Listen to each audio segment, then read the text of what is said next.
In the yesteryears of centuries ago, in a small portion of this vast world of ours, there lived a people called the children of Israel. From them came certain men and women through whom God revealed himself to all mankind. One of these was Solomon, a man of wisdom.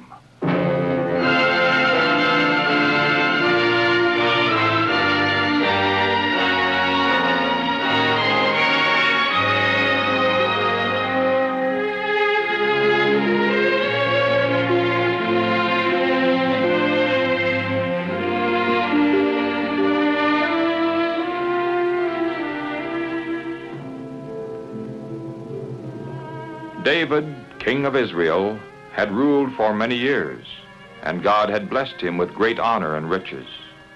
But now that he had grown old, it was time for someone else to take over the throne.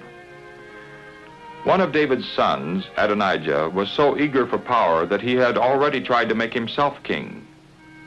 When David learned of this through his wife Bathsheba and through Nathan the prophet, he knew the time had come to name the next king. As the Lord lives, and as I promised you when I said, Solomon your son will be king after me, that is what I will do this very day. Take my servants with you. Have Solomon my son ride on my own mule. Bring him down to Gihon. There let Zadok the priest and Nathan the prophet anoint him king over Israel.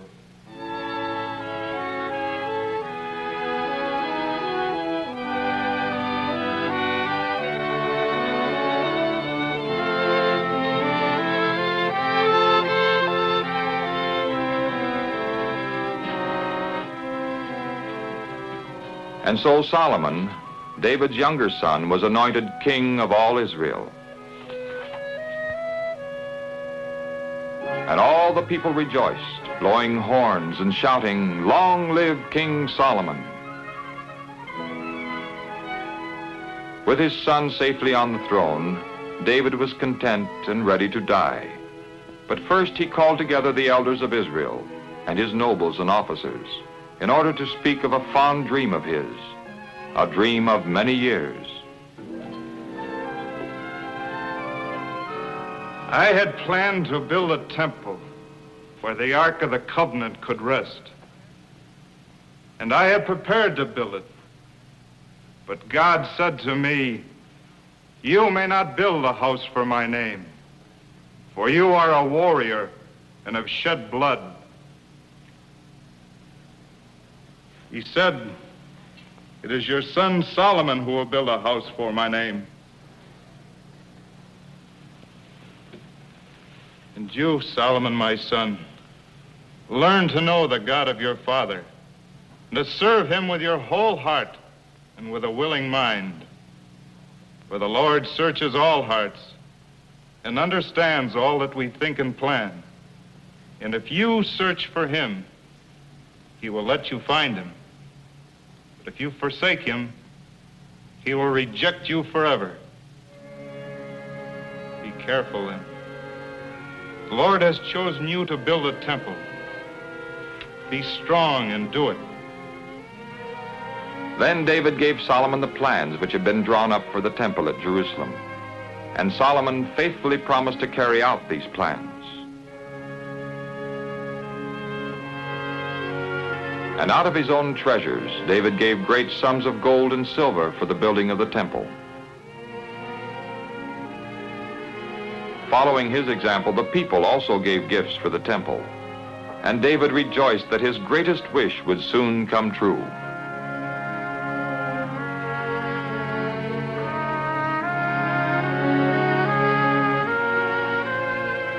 Lord, give my son Solomon a loyal heart, so that he will live according to your word and will build a temple for which I have made preparations.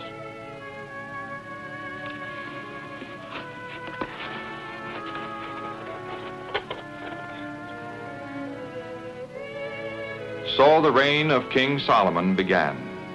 Solomon loved the Lord and obeyed his commandments, as David had. and he arranged a great sacrifice at Gibeon in order to ask God's blessing upon his reign.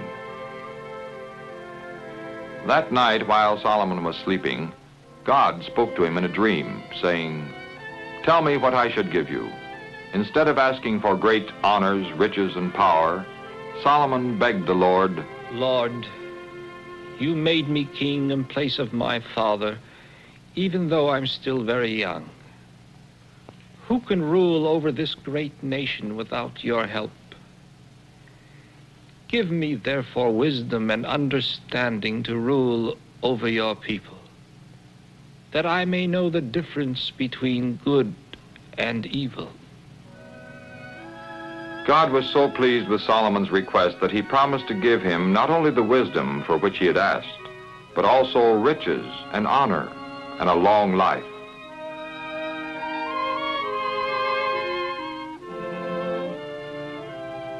True to his word, God blessed Solomon with wisdom. A test of that wisdom soon came when two women appeared before the king. Both women lived in the same house, and each had had a son. But one son had died during the night, and now both mothers claimed the child who was still living. It was a puzzling problem, but Solomon knew at once what to do. Bring me a sword.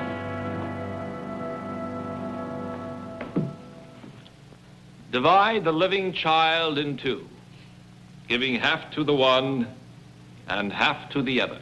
Oh, my lord, give her the child, but by no means kill it. Let it be neither mine nor yours. Divide it. Give the living child to the first woman. She is the mother. When the people heard how the king had decided the case, they respected him, realizing that God had given him great wisdom. Solomon's wisdom was truly remarkable. Wiser than all other people of his day, he spoke many proverbs, words of eternal wisdom which came from God and have continued down to this present time. Wisdom is the principal thing. Therefore, get wisdom. And with all you're getting, get understanding. The fear of the Lord is the beginning of wisdom.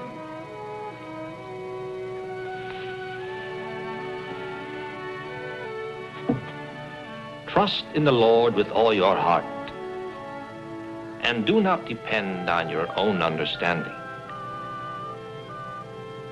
In all your ways, acknowledge him, and he will direct your paths. Be not wise in your own eyes. Fear the Lord, and turn away from evil. But his fame and good fortune did not cause Solomon to forget the promise he had made to his father. And now that there was peace in the land of Israel, his thoughts turned to building the temple. His first step was to send word to the king of Tyre, a friend who could supply lumber from the cedar trees of Lebanon. I am planning to build a temple to the glory of the Lord, my God, who said to my father David, "Your son, whom I will place on your throne after you, shall build a house in my honor." Now then, order your men to cut down cedars of Lebanon for me, and my servants will help, and I will pay you for your service. Solomon was confident that Hiram, king of Tyre, who had been his father's friend, would grant his request, and that the building of the temple would soon begin.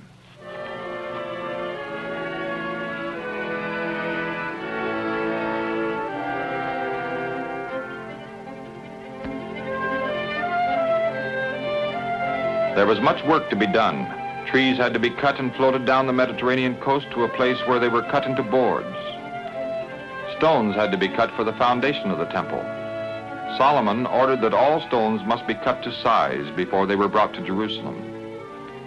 For 7 years, the work went on, and Solomon himself directed the building of the temple to make sure that everything would be as his father had planned it, even to the carvings on the walls of the temple, and the vessels of gold to be used in the temple. When everything was finished, the Ark of the Covenant was brought into the temple, with King Solomon and the people going before it. Priests and the Levites followed, and all the people sang praises to God because the great temple was at last completed. After the Ark of the Covenant had been put in its place inside the temple, the glory of the Lord as a cloud filled the temple, and Solomon, standing before all the people, dedicated the temple with a solemn prayer. O Lord God of Israel, there is no God like you in heaven above or on the earth below. You are keeping your covenant and showing mercy to your servants who walk before you with all their heart. But can we be certain that God will dwell on the earth? Yes, the heavens of heavens cannot hold you. How much less this temple which I have built? Solomon was stating a great truth, that God's presence filled all things, for God is everywhere. Nevertheless, Solomon asked God to make the temple his dwelling place, and to hear the prayer of everyone who would pray there for forgiveness. And when Solomon had ended his prayer, he spoke to the people. Blessed be the Lord who has given rest to his people Israel. Not one word of all his good promises has failed. The Lord our God be with us as he was with our fathers. May he not leave us and forsake us, but fill our hearts with love for him, that we may walk in his ways and keep his commandments. And when Solomon had finished blessing the people, they offered many sacrifices. They celebrated 14 days, happy that the Lord had been so good to his people.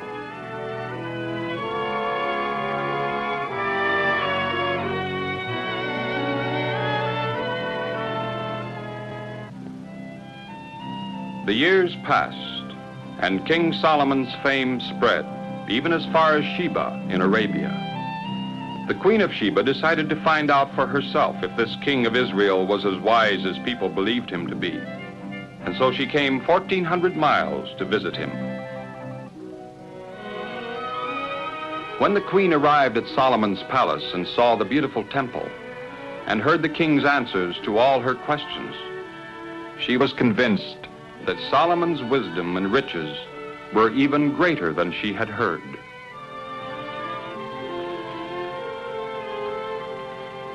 Blessed be the Lord your God, who is pleased with you, and has set you on the throne of Israel.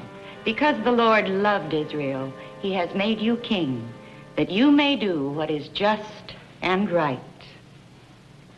And so it was that a visitor from a far-off land saw that Solomon's great wisdom was due to the blessing of the Lord God.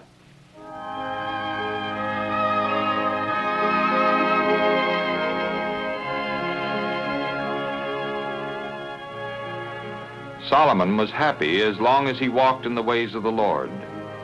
But there came a time in his later years when he turned away from the Lord, his God, and he made agreements with foreign rulers who did not worship the one true God. He even married their daughters and had many wives. And these heathen wives persuaded Solomon to set up altars for their idols. This angered the Lord, and finally brought God's punishment upon Solomon and his people. And so the words which God had spoken through Moses, the first leader of Israel, came true. Today I am laying before you a blessing and a curse. A blessing if you do what I tell you, but a curse if you will not listen to the Lord your God.